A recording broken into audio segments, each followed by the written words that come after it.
عمل کی قبولیت اخلاص پر ہے، اللہ ہمیں اخلاص دے دے۔ تو آپ دیکھ رہے ہیں کہ سورۃ توبہ بڑی ڈائریکٹ سورہ ہے، اس میں وہ نہیں ہے جیسے آپ چھوٹے بچوں سے لاڈ کرتے ہیں نا، اور بڑے بچوں کو جس ٹون سے آپ بات کرتے ہیں نا، یہاں وہی کچھ ٹون ہے، سختی، غصہ، کیونکہ اب دین کو نافذ کرنا ہے نا۔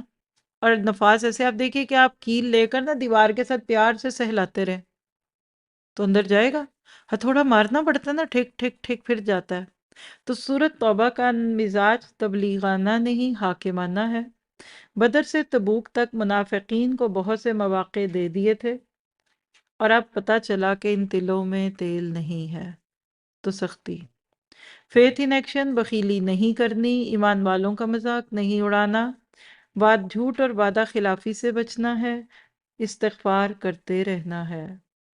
یہاں مستقل منافقوں کے مختلف عذر بہانے ہیں، ہر ایک اپنے آپ کو چیک کر سکتا ہے کہ میں جب دین کے کسی کام سے پیچھے رہتی ہوں تو اس میں واقعی میری وجہ اصل ہوتی ہے یا صرف کوئی ایک عذر ہے۔